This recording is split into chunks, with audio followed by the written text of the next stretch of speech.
Hello, good day and good evening, everyone. It's amazing to be back here with Karenna Wood. You can see her right here.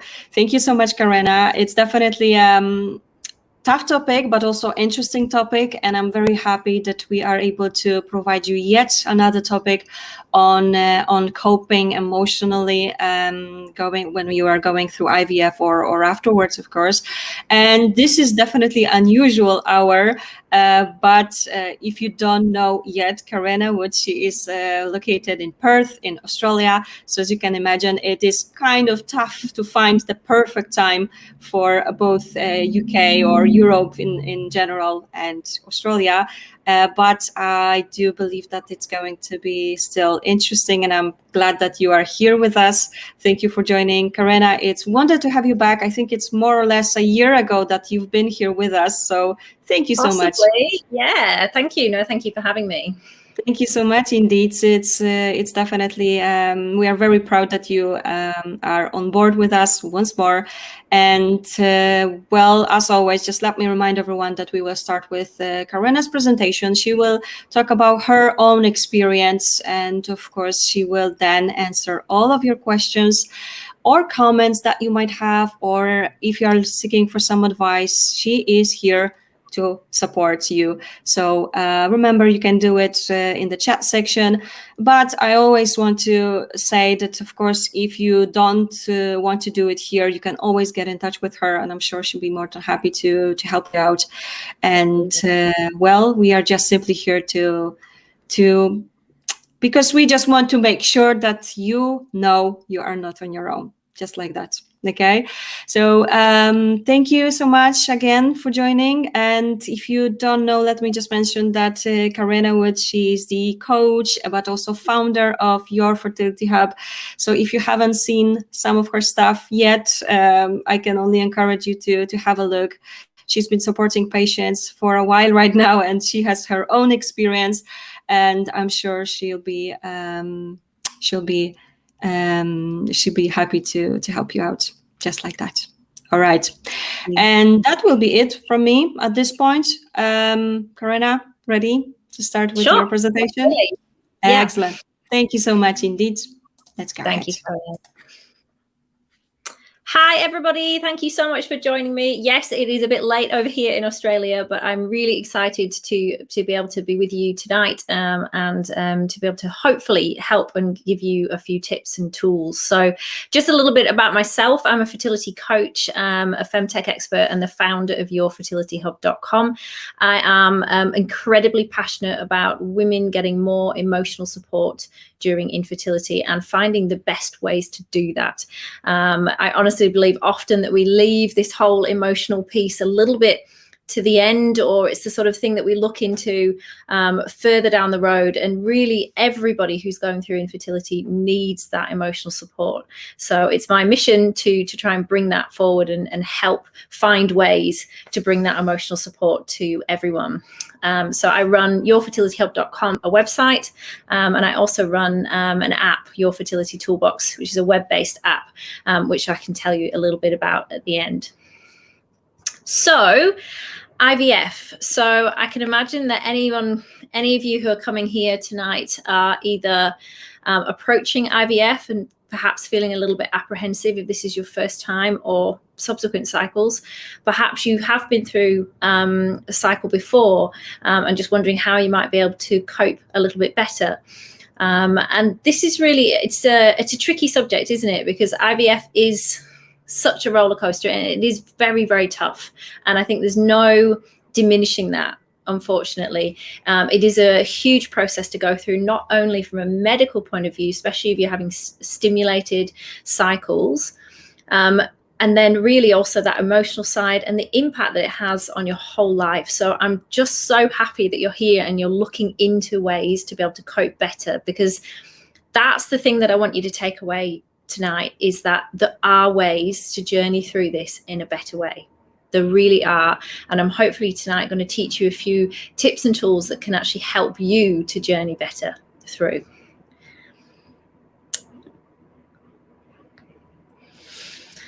So I think the first question is, how are you feeling about IVF? You know, I ask my clients that I've been working for over a decade one-on-one with women, and I'm like, how do you actually feel about this? You know, because who asks you that? A lot of people don't.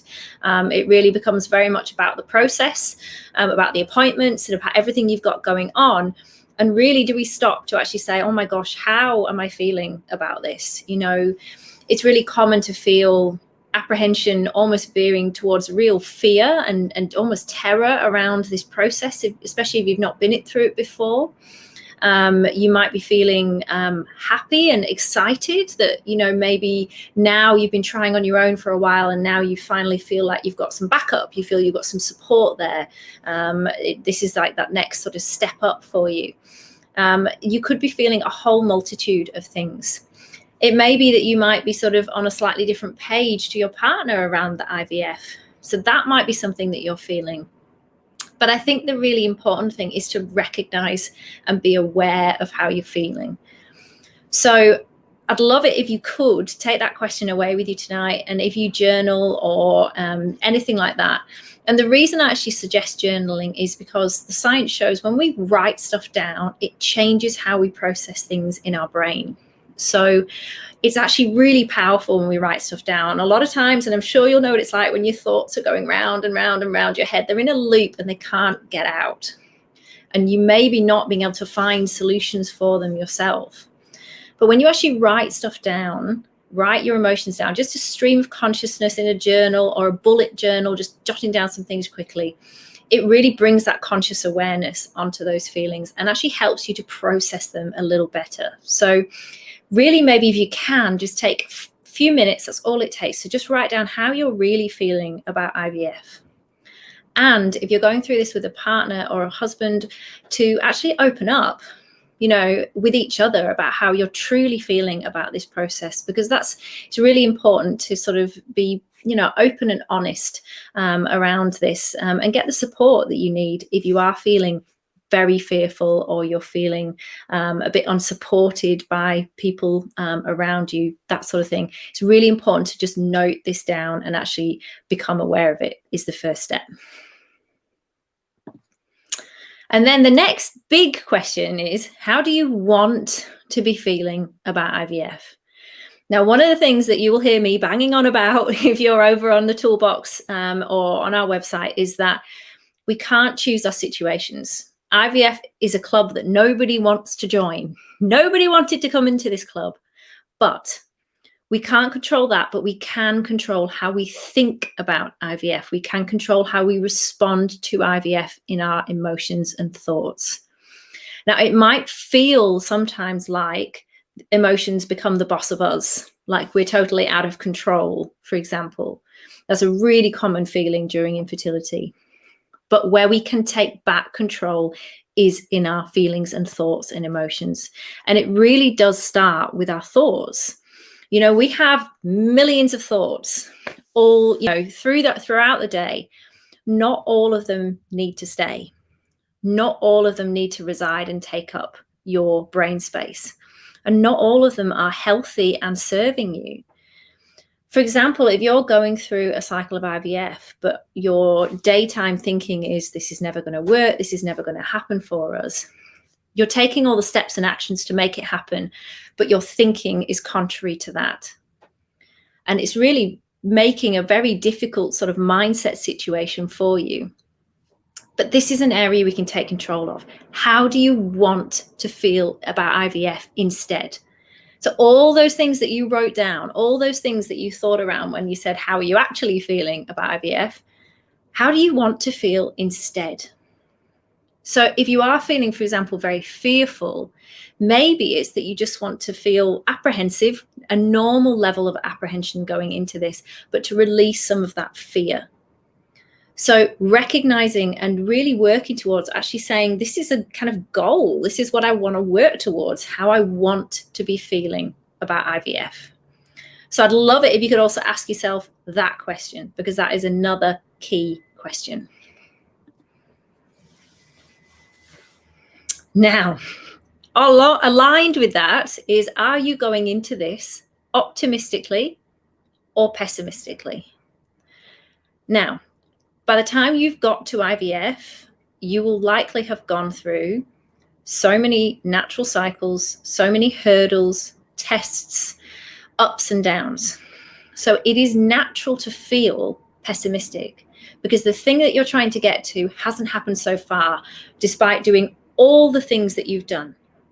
And you might also feel like you're doing everything. You're doing all this checklist of things that people say, the acupuncture, the diet, the gentle movement, the supplements, everything else that people are saying, eating pineapple upside down with socks on, whatever it is, you might feel like you're doing all of those things and it's still not happened. So you might almost be going in with a bit of pessimism. Another area around pessimism is that we often build up pessimism and we allow ourselves to sort of dwell into that pessimism because we feel it's almost a bit of self-protection. It's a bit of like armor around us, you know, almost like when you can say, oh, well, I knew it wouldn't work. I knew it wasn't going to happen, that cycle. In my view, that pessimism is not serving you. It is not helping you, and it's not healthy. It's not healthy to be going into something with a pessimistic view. Of course, you must go in with a realistic view. Realism means that you maybe look at stats and figures if you want to, or just take a general view that IVF is successful. It may be successful, but it may not, rather than pessimism. Where I would love you to go in is to go in optimistically. Now, I know for some of you, this may be a bit of a stretch, but you can work up towards this. And I promise you, you really can get there. I have seen this shift so many times of people coming to me just before IVF and going, oh my gosh, all these emotions, all these things going on. And we can very quickly shift around to a more optimistic point of view. Why should we be optimistic? Well, I'm going to ask you a really basic question. Why are you doing this? You are still doing this. You are still taking the actions, the practical actions to get to your dream family. So why not align your thinking with that? Align your thinking with that it will happen. I often say that we can say things a bit more loosely, saying, I don't know when it's going to happen, but I believe that it's going to happen. And this comes back down to your belief. And your belief is at the basis of everything that you do. So choose to believe, because otherwise, why are you doing this? You do believe it could work. So allow yourself to think that on a daily basis. Allow yourself to be optimistic. Unfortunately, if you do get a negative on your upcoming IVF cycle, you will still feel that pain. So it doesn't necessarily matter if you're going in optimistically or pessimistically. That pessimism can't protect you from that pain. So isn't it better to have a daily experience of optimism? Isn't it better to be thinking about your IVF in a positive way? And what I've found over the years working with women is that when we go in with that optimistic sense, it lifts everything. So suddenly it's easier to be doing your diet. It's easier to motivate yourself. It's easier to be social. It's actually easier to make decisions and be clearer of mind, because the science shows when we're optimistic that our mind is actually clearer and we're able to think better, and that our relationships are improved because we're looking at things through a positive lens. So I would challenge you, and it is a challenge, to try to be more optimistic around your IVF. And that really is a key part of coping better to go through IVF.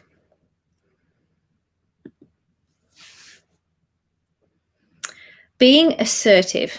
Now, this is something I just wanted to include because part of the process of IVF is feeling a little bit out of control, is feeling like, it's in the hands of the doctors. What else can I do now? But I want you to be your own health advocate, because I mean this in the best sense. It is just another day at work for that doctor. Okay. And he or she may care deeply about their patients, but this for you is everything. It is so important. So I just want to make sure that you are not being passive, that you are speaking up, and asking questions if you don't understand something. If you haven't got the information at the right time, to call and to chase it up. This isn't the time to be passive. So I want you to be your own advocate. I want you to be assertive in this space and to make sure that you get the experience that you deserve. Because obviously, like anything out there, there is a real variety of experiences. Being assertive also might mean, in your case, seeking a second opinion at some point from another doctor or another clinic, or moving clinics if you are really not happy. Often you might wait and hold back off those decisions, but remember, this is your journey. It is too important. So you must be assertive. Now, that doesn't mean aggressive at all. It just means being assertive about your needs and your desires. And the same goes for your relationships. I also really would love you to be assertive and specific in your relationships by being able to say, this is what I need. You know, I was speaking to a client just yesterday and she was saying, oh my gosh, I just don't think I've ever actually said to my family about how I'm feeling about going through this and actually what I need. And I said, you must be specific around what you need. And it's hard to have those conversations. But often the people around you don't understand IVF. And they don't understand all of the ups and downs and the real trials of this process. So in some respects, it's part of your role, if you wish to, is to educate them on that, or to send them some materials that can help educate them on that, or just to be really specific around what you need. Whether that's on an emotional level, like, please don't call me after this, or please do call me, please do talk about it, because often people will shy away from talking about it, and you might interpret that as them not caring, but actually they're just fearful of hurting your feelings. But if you're clear around what you need, that can really help break down some of those unspoken barriers that can be in relationships. So you've got to really own this journey. You've got to be your own advocate in every way and be assertive. Now, one thing about IVF, unfortunately, is at certain stages, it becomes all about the numbers. So it's about how many follicles have you got? How many are maturing? How many eggs did you get? What's the sort of sperm levels? What are the motility, morphology? What's the, grading of your embryos? What's, is it day 1? Is it day 3? Is it day 5? Whoa, it just gets so big and everything becomes about those numbers. Now, those numbers are important, but so are you. And so is how you feel about everything. So it's really important that, again, you almost control that information flow. You may be absolutely desperate to find out all of those numbers. So know how the communication is going to be given to you. Some clinics even give access via a webcam to your embryo in the lab, whereas others you are calling to find out, or you're waiting on their calls. Again, being assertive and clear around that is really important. But also just knowing how you're going to manage these numbers. So it's important to just have a think when you are asking for numbers, specifically like, what is my success rate? What are the chances of my success within IVF?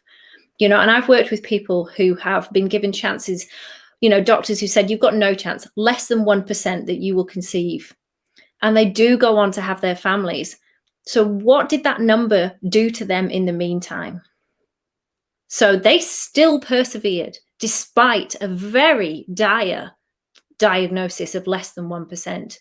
So, but in those darker hours, you can imagine that 1% really, really played on their minds and thinking, what are we doing? There's such low chances, etc., etc.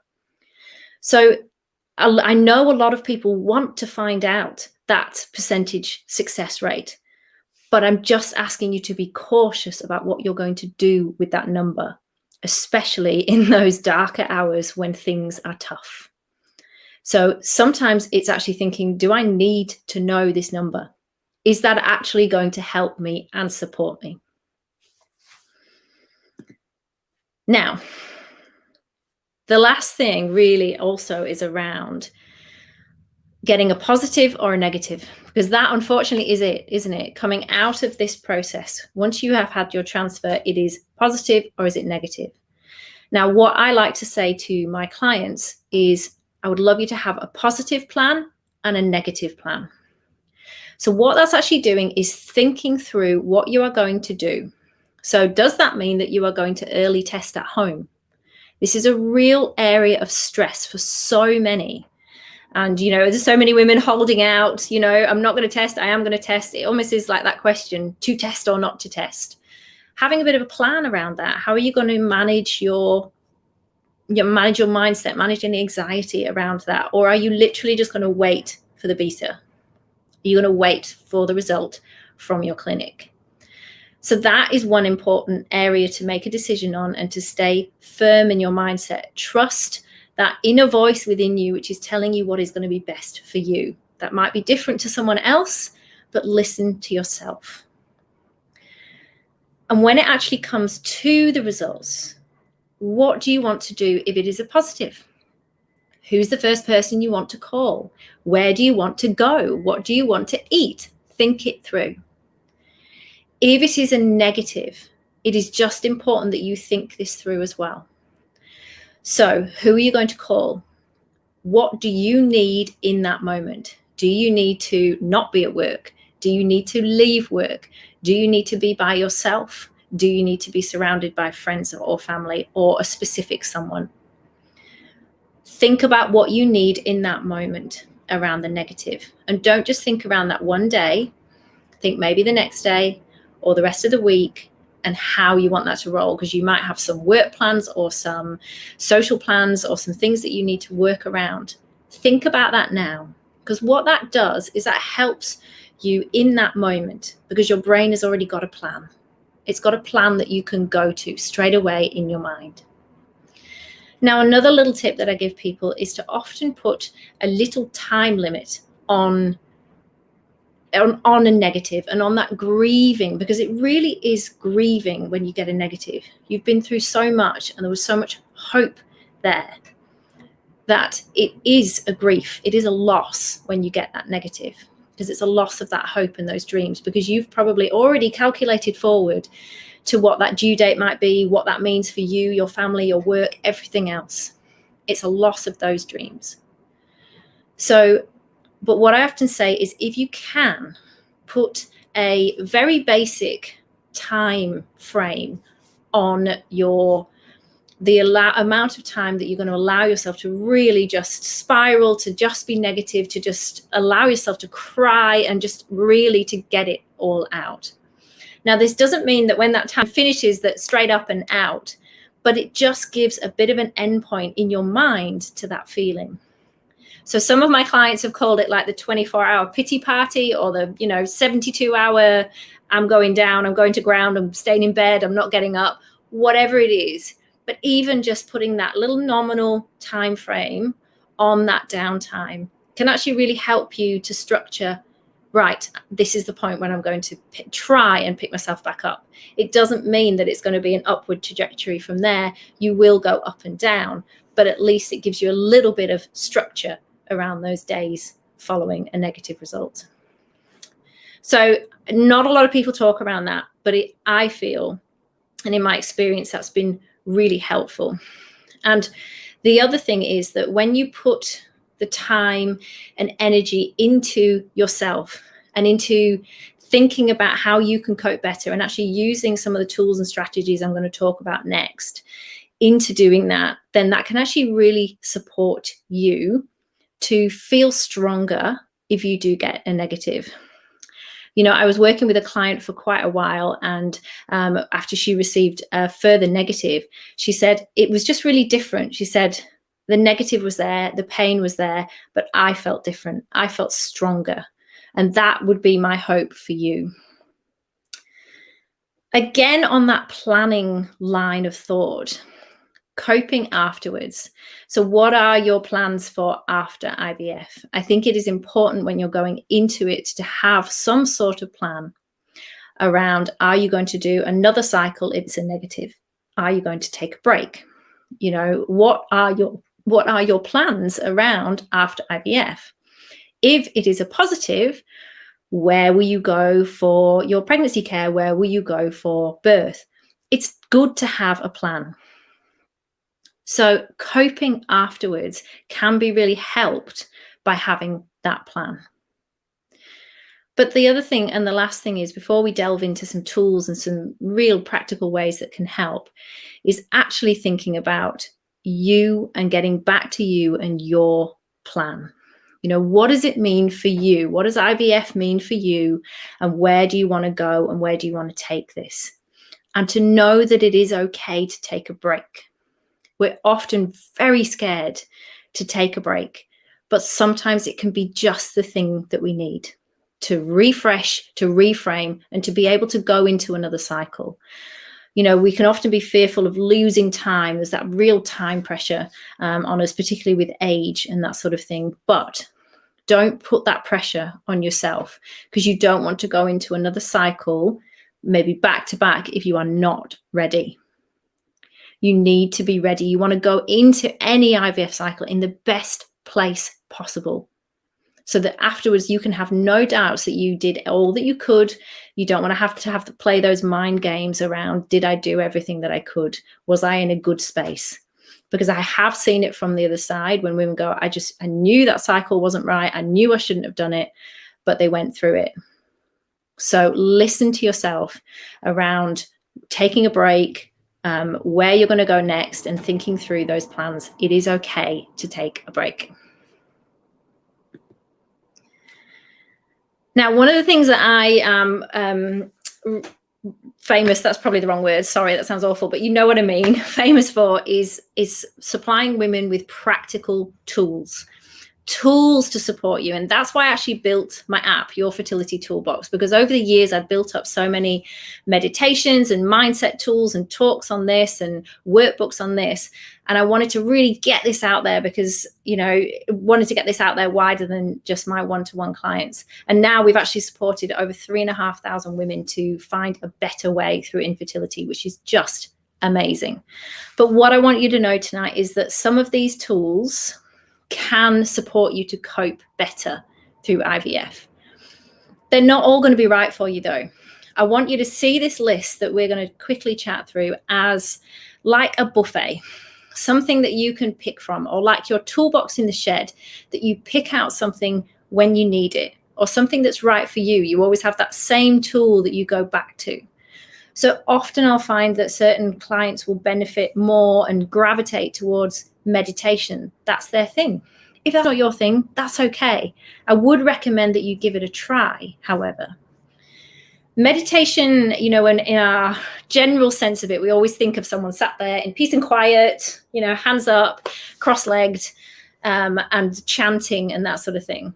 That's not my view of meditation personally. I'm a big fan of guided meditations and guided visualizations, because it's very hard when you're going through infertility and IVF to still the mind enough. You have to be quite trained in meditation to still the mind enough for meditation. So I use these guided visualizations to just walk you through a journey. I'm talking to you all the time. There's some on YouTube. There's some of mine on YouTube, and you'll find others around and out there. Just Google fertility meditations, or come into the toolbox and come and check out some of ours in there. But that can be a really good way of completely changing your mindset. You can be feeling really, really rough, and taking that time to just breathe and be still and to take your mind somewhere else can be incredibly powerful, particularly during the 2-week wait, when you were in that waiting period. I know somebody, Pranita, has said around waiting. It's really, really hard. You know, we've had over 30,000 views on our 2-week wait meditation on YouTube, because that is the real key time when people are desperately trying to find that some peace, some calm. So definitely give meditation a try. Mindfulness. Now, mindfulness has got a bit of sort of popular culture these days, but really all it means is just being in the present moment. Now, this is hard because infertility is all about the future. It's all about what you're wanting, where you're striving towards. So we are so often in the future or in the past about past decisions, reworking things in our brain. We're very rarely in the present moment. That goes for the majority of people out there, not just during infertility, but even more so. So again, I often find that mindfulness isn't achievable in that easy way as you're going through this really tough life crisis. So I often suggest trying mindfulness as a mindful walk, maybe to start. So you go out in nature and you're walking and you're just being aware of your feet on the pavement, the sensations of that, the cool breeze. You're listening to the cars or you're listening to the birds. What can you see? What can you smell? And every time that your thoughts just drift off into something else, you just gently bring them back. There's no judgment. Don't judge yourself, because that is so normal. Mindfulness is a practice. So the more that you do it, the easier it will become.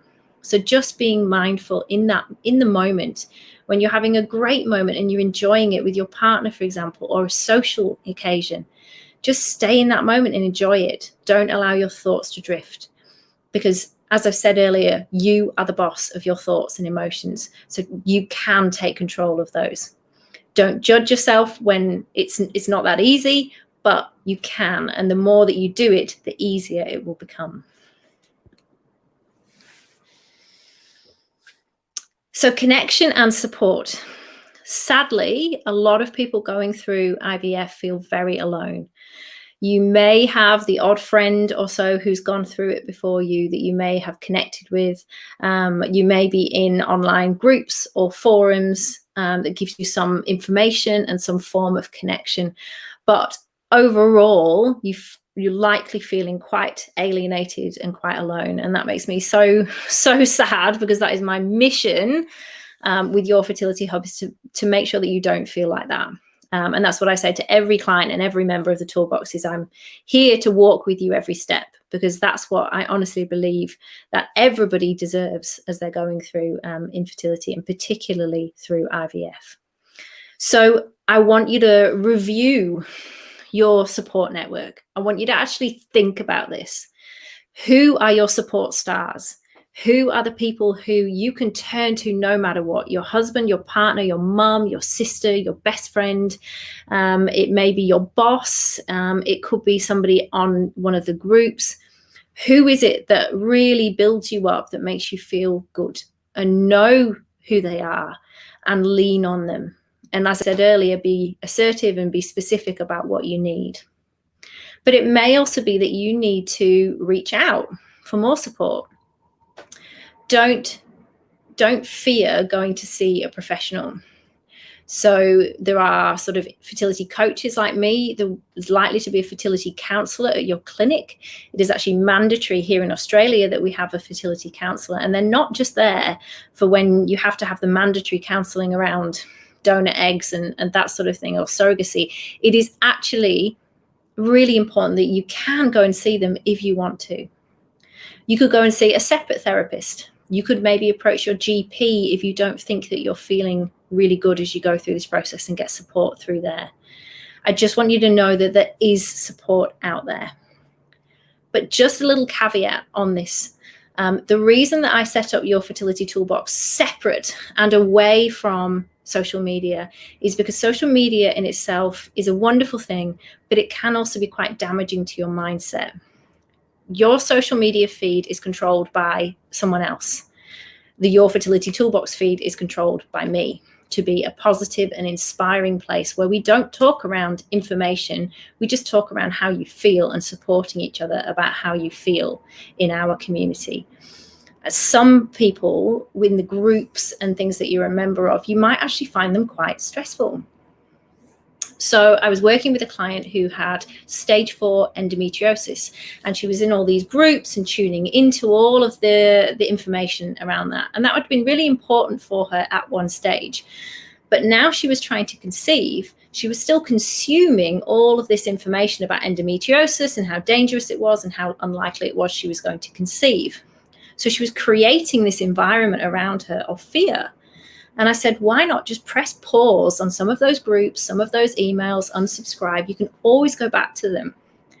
But sometimes controlling your environment, really can help with your mindset. So just have a think about some of those groups that you might be a member of. Are they giving to you?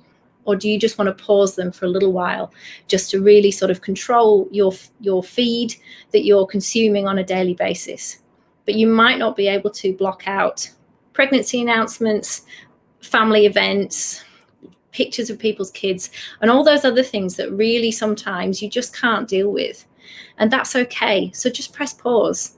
You don't have to be on there if it's not helping you, if it's unhealthy for you. But reach out for the support that you do need.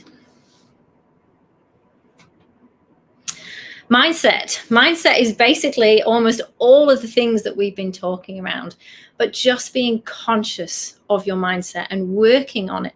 You can feel more positive right where you are right now. I want you to know that that is possible for you. So believe that it's possible, because it can be, and use the tools that work for you to work towards that mindset. But the power is in your hands on that one. And I know that you've got the strength to do it because you're already an IVF warrior. So you can do this. You can control your mindset to be more positive, to be more supportive of yourself, to be kinder to yourself. That power is in your hands for that one. Gratitude. Just a really quick and easy one is to actually be grateful for the things that we do have. Infertility so often is around lack, what you don't have. So we lose focus, and our focus fully becomes around that. So we lose focus on what is good in our lives, what is positive. So placing some importance back on that. Maybe just writing on your journal 3 gratitudes each day. I'm really grateful for my husband. I'm grateful for the person who stood up and let me sit down on the bus. I'm grateful for that beautiful food that I ate. And it just starts to shift your focus. It sounds really small, but this alone can have a huge impact. Even just a couple of weeks, this can transform your mindset. So give this one a try. Life outside IVF, probably saying, what's that? Because you're probably not feeling there is much life outside IVF. This is just a gentle reminder from me that there is life going on outside IVF. It doesn't feel like it right now, but sometimes you might need to venture out into other areas, into some of the social things, some creative things that you used to do. You need to keep engaging with those elements that are an important part of you outside of IVF to keep you balanced. That can help you cope better. You may also need to stop some things as well to help you cope and keep balance. Only you know those things. So almost do a bit of an audit. What are the things that I need to stop? What are the things that I maybe need to bring in? More social time with friends, more creative things, maybe just get my guitar out again, whatever it is. Remember life outside IVF as well. Relationships can get really tricky during IVF, and I spend quite a lot of time talking with clients around their relationships. So it is important that this is an area that you work on as well, because that can help you cope a lot better. As I said earlier, around being specific with what you need with people in your life and seeking out any support. It is okay to reach out for couples therapy or individual therapy if you are experiencing relationship issues as you go through IVF, because it is common, because it puts a huge strain on your relationships. Affirmations. My last little tool to bring you tonight is a positive affirmation.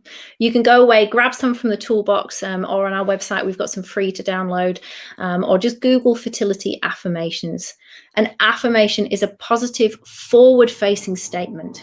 So this is, things like, I believe my body can birth a baby. I believe my body can conceive. They are, really, I've just got a few here. I choose positive thoughts. We will become parents. Now, these are the ones that I actually send out to our members in our toolbox. I get them to stick them all around their house. I say, stick them on your fridge, put them on your phone screensaver. I want you to read these positive statements every day, several times a day. Because even every time you go to the fridge, you are reading it. Your subconscious is reading these words. And that can actually really help to build up a more positive mindset. So it really is about surrounding yourself with positivity to really help you cope better. And these can be another really good tool that can support you to do that. So to finish, just want to say that IVF is rough. IVF is one of life's biggest roller coasters, and I don't want to diminish that in any way. One study has shown that going through infertility is the same effects of stress and anxiety and depression as a terminal illness. So please never underestimate the impact this is having on you. And if you need to get support, please reach out and get it. But know that you are strong enough to do this, and you are strong enough to use some of these tools to cope a little bit better and experience IVF in a better way. It is possible. I have seen it so many times over, and it makes me so happy when I get that feedback from people going, thank you so much for that tool or this tool or this. This has really helped me to cope better. So these things really do work. So I really encourage you to give them a try. Now, if you do want any more information on any of the things that I've talked around tonight, you can actually join your Fertility Toolbox app. You can come into the app for free and have a look around, and then you can just sign up if you want to access all of the tools that I've talked around tonight. There are some available for free for you to use as well. We also have our very popular podcast. There is over 60 episodes now, so you can delve into those. There's some really awesome interviews and stories, and also tips from me on some of the things that we've talked around tonight as well in the podcast. So you can listen to that in your favorite podcast provider. I also do some limited one-on-one coaching still with clients. So if that's something you'd be interested in, you can find that on the website. And of course, we are on all the social medias. So if you can find us on a regular basis, putting out inspiration and support through any of those channels as well. So it all starts at yourfertilityhub.com. You can find out everything around the app, the podcast, the blogs, and our social media channels, everything from yourfertilityhub.com. I really hope that that has given you some ideas of how you might be able to cope better through IVF. And I can already see some questions popping up, so I'm excited to see if I can help any of you guys specifically tonight as well. Thank you so much, Karenna. It's been a wonderful presentation with lots and lots of those little tips. But I think that it's been very, very useful to everyone here. Thank you so much. This toolbox that you have created, this looks amazing. And it's a great work you've been doing for so far. So it's amazing to see so many things came out of it, and it's out there to help in any way you can. As you mentioned, social media, not always the only thing that you can use, right? So it's not. There's lots out there. Yeah, exactly. That's beautiful to actually see it as well. And I loved what you said. You are the boss of your emotions. It definitely stuck to my head right now. And it's like maybe sometimes we just need to be reminded about this, because those are the things we should all know about it. But I think that it's still something that we need to be reminded every now and then. Thank you so much. Sometimes I appreciate that, Karen. I think sometimes we're not actually taught that we can be the boss of our emotions. I think sometimes we allow them to sort of ride roughshod over us. Nobody actually tells us that we can be the boss. So I think it just almost needs that prompt sometimes to go, yeah, you are the boss. We exactly. Can do this. Thank you so much indeed. And I hope that stays with you all as well. And as you see, there are some questions ready. So our Q&A session is about to start. So if you have anything else you would like to add or have any questions, go ahead, type those in, and let's begin. There are some of those ready here. Let's have a look. So how can I deal with others, friends, parents during my journey? I don't feel comfortable to talk about it yet, and I don't know what to really say when people ask me about it. I am waiting for a retrieval. This will be my first IVF attempt. Thank you, Divya. This is a really tricky time for you, a really tough time, your first IVF. I'm not sure of the journey, obviously, you've been on to get to this date, but no doubt it will have been a real journey, even just to get to this point. Now, it's it's concerning to me that you're not able to have any communication with others around this. I know often we want to keep this private, but you need some support. So what are the support mechanisms that you have that you can use to talk around it? I know it's tricky to feel comfortable, so maybe just edge into this, maybe into a support group online or a virtual support group. We run one in the Toolbox, which is virtual. You don't have to turn your video on. You can be in the Toolbox anonymously, and there's other things around out there just like that, where you can stay anonymous if you don't yet feel comfortable. It's almost important, you know, when you're talking to other people about it, is that you have almost like a prepared answer. Almost like you need to have a prepared answer to those awkward, annoying questions that people come in with, and, you know, saying, oh, when's the pitter patter of tiny feet, or those awful comments that you can get. Having a prepared response to that, and having a prepared response to IVF is important. And these have to be your words. So it's maybe just almost writing it down, having a think around what do you want to say to people around it. You know, maybe just saying, yes, we're going through IVF at the moment, or yes, we're trying, or something that feels comfortable for you. Dealing with others is very tricky, because you're dealing with people often who don't understand IVF, who don't understand the process, who don't understand the emotions and all the decisions and everything, that the impact of it, the very deep impact of it. So it really is about choosing your support stars, as I talked around. Who are the people that you do have, that you can talk to, that you can confide in, and really leaning into those relationships and being specific about what you need in those. But you don't have to deal with everyone else around it. Okay, not everybody needs to know if you don't want them to. You maybe need to be clear with maybe one person at work. You know, if it's about taking time off work, sometimes you need some sort of ally at work, like your boss, in confidence around that. But whoever it is, it's really up to you to define the boundaries of those relationships and to be clear about those. You have to be your own advocate, even with your relationships. So be clear about what you need from these people around you. But please, to me, it sounds like you haven't yet got enough support. If I said to you, have you got enough support going through IVF? What would be your answer? I'm worried it would be no.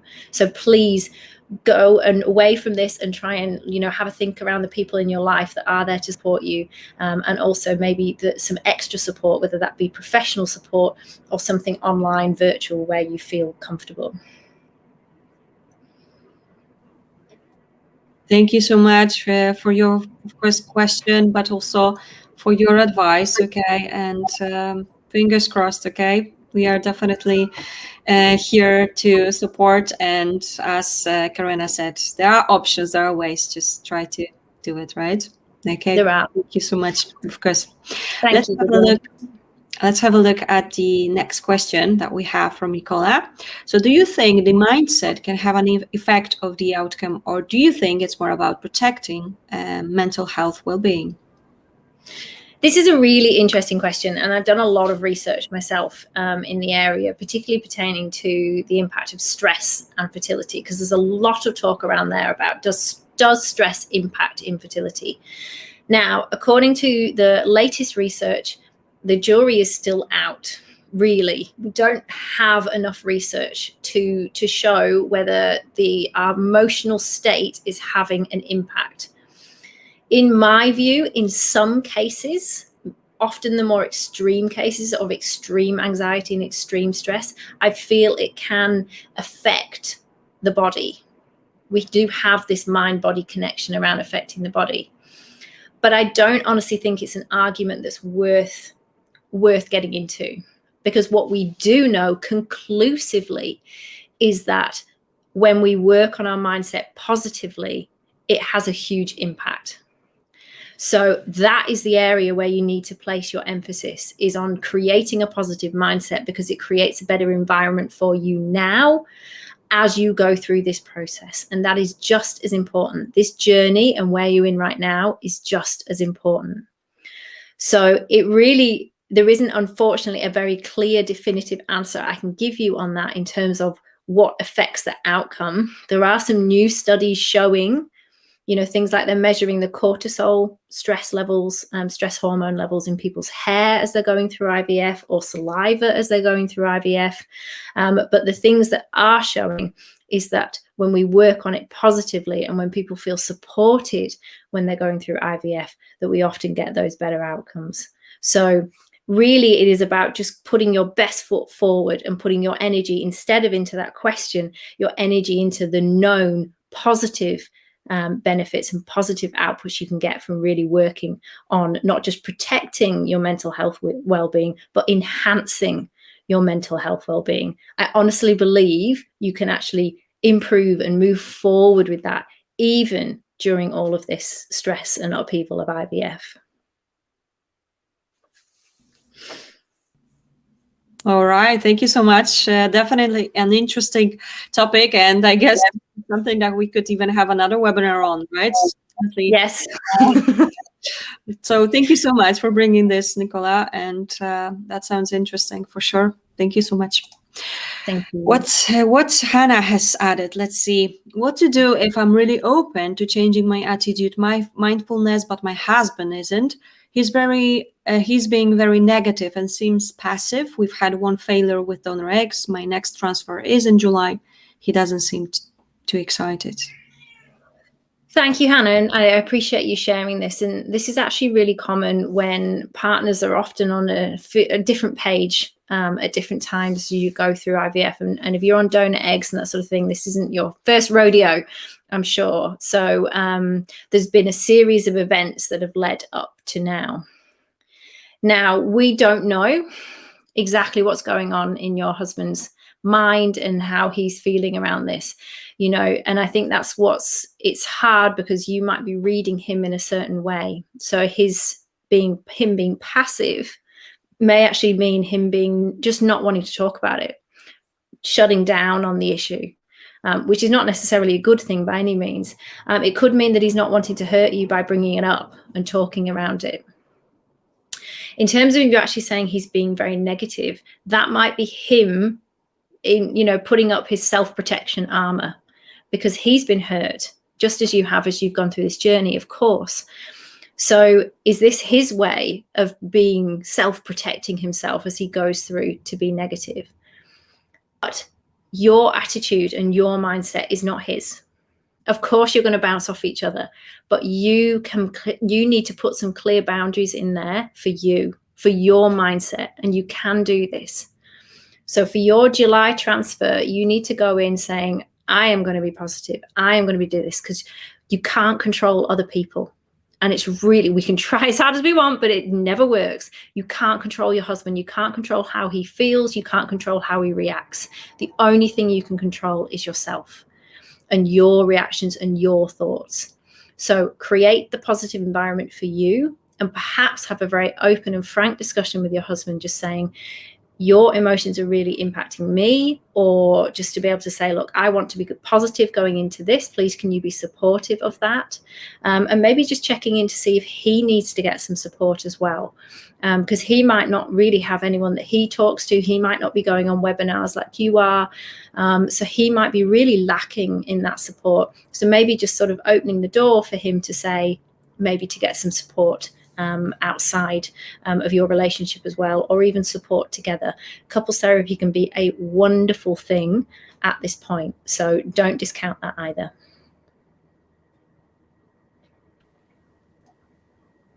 Wonderful. Again, thank you so much for yet another. Thank you for sharing, first of all, as always, and for your advice here. Now we will have 2 parts, okay? So I'm doing a pregnancy test on Monday, and I find the period waiting is the hardest. I'm easily triggered to tears, and the result is that I have avoided my family, as they will sometimes say things that would normally be okay, but now I'm more sensitive. Meditation helps, exercising as well, and if I miss these, I am worse emotionally. Anything you can advise? Yeah, I mean, I totally get that, Pranita. I really, really do. This is the hardest bit. You are in the tough bit, okay? But you are doing this, and you are doing really well. Don't bring yourself down thinking that you're easily triggered to tears. That's completely normal, and that is okay. It is totally okay for you to just say, just to step back, just for this very short window of time from your family or from anything around you that might trigger you off. That is okay. You need to build the environment around you that you need, that's going to support you right now. Okay. And that needs to be as positive as possible. And sometimes those comments that get made, whether by a stranger or your family, can just cut you right down. And you don't need that right now. So don't worry. You can do this, and it's totally okay to just control your boundaries.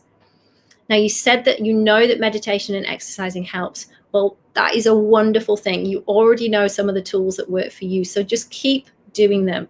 Also, I would recommend journaling, getting some thoughts out, moving your body, maybe through some yoga as well, which combines almost that meditation and exercise, and possibly even adding in something a little bit like gratitude, to just sort of think and have some gratitude for whatever happens that day, where you are in the process, and to try and bring into the things that you are grateful for right now.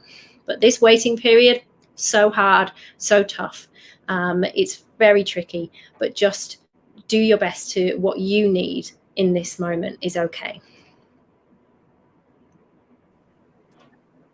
And as always, fingers crossed. Yeah. So I do hope that it's going to be all okay. Okay, Babel has added one more, but this might be our final question. So it is like a final call. If you have any other questions or comments, go ahead, do it now. And let's have a look. Babel has added some information here. I have been very optimistic throughout my fertility journey over the last 4 years. I am prepared to continue on my journey and invest a lot more emotionally, physically, and financially. But I'm also realistic about the possibility of never becoming a mother. This is the scariest part of it all. How can I better deal with that? Thank you so much, Bubble. It's a really important point you raise, actually, because it's something that I often end up talking to people quite a lot around, is that mindset piece around thinking this is not going to happen for us, and drawing that line between being realistic about that, but staying positive. So what I personally recommend is that you have that dose of realism. You have that sense of, yes, it is possible that this may not work, but you leave it there. You don't need to catastrophize your thinking. Don't go down that road in terms of, I will be, the only mom, not the only person not being a mom. I will be this, I will be this, I'll be this one, age and not having this, and just really letting those thoughts go. What I'd like to do is to just have that sense of realism.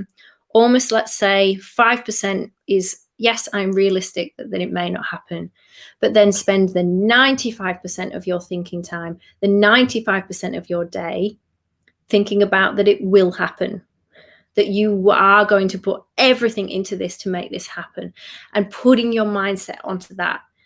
It doesn't mean that you're not recognizing that there is a realistic chance, but it just means that you're putting all your energy, which you say you are, into this process working.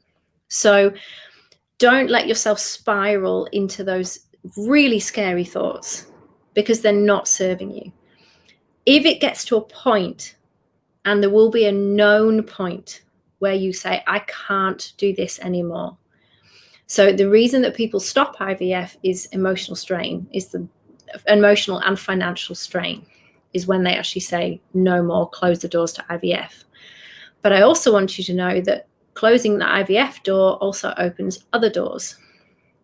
So it opens the door to conceiving naturally after IVF, which is a possibility. I know many people will not believe that in this forum tonight, but it is, or opening the doors to other routes to parenthood. So don't jump automatically to going to, I'm not going to become a mum, because there's lots of ways of becoming a mum. So you might want to listen, for example, to episode 37 of our podcast, where Bianca talks around going through IVF. I believe it was 13 years she went through infertility before finally going on to conceive her boys through international surrogacy. And now, she writes on that journey. She's called Where's My Stalk? That's just one really small example, and by no means the timescale that you will have to go through. But it's just an example of that she didn't give up the hope of becoming a mother through that process. So it's okay to be realistic, and I think that's an important part of it, but I just wouldn't spend your time in that too much, Again, it's about controlling. You're the boss of your emotions. Control where you want to spend 95% of your thinking time in that you are going to make this happen. I hope that was helpful, Bubble. Thank you so much. I do believe it was helpful. So thank you, Bubble, again for sharing. And you know that we are here supporting you, and we are just keeping our fingers crossed. And we definitely want to see more positive stories with the happy ending. So we are definitely waiting for that. Thank you so much. At least at this point, I don't see more questions. Of course, there is one comment. I just want you to see. Karenna, we will be finishing, but let's have a look. Thank you so much for this. It's so great to see that there are ways to deal with it and there are others out there. Thank you so much. Yeah, Melissa, there are. And I think I want everyone to know tonight that, as I said, I am here to walk with you through this. And there's other people like me around the world, other support groups, other support organizations. There is so much support out there for you. We're doing a webinar next week on what those support options are. So you can always tune into me to talk around that next week if you want to get specifically into that. But just do make sure you are getting the support. And if you want some support from us, just jog on over to yourfertilityhub.com because there's so much support and information there for you already. Thank you so much indeed. And yes, you heard correctly. Karenna will be back with us once again, and she will talk about groups, support groups. So I hope you will be able to join us. We will be here next week on Wednesday, right? At same time, which will be 12 p.m. UK time. So I do hope that you will be able to join us once again. And thank you. As you can see, one more thank you for you, Karenna. Thank you, everyone, for joining us, for your questions. I do believe it's been helpful for you. And I do hope to see you back here on Wednesday. But as you also know, we will be back on Monday with some more topics to discuss. So you are not on your own for sure. Karenna, wonderful to have you back for sure. Thank you very much for having me, and lovely to meet you all tonight. Thank you for your time. Thank you indeed. And just so you know, this has been recorded. You will have a chance to watch this again. This will be available on our My IVF Answers, but also on our YouTube channel. If you subscribe, you will be notified that the video has been uploaded. And well, what can I say? Have a wonderful weekend, everyone. A relaxing one. And of course, I do know that we will see each other next week. So really good to hear that and really good to know that. Thank you so much.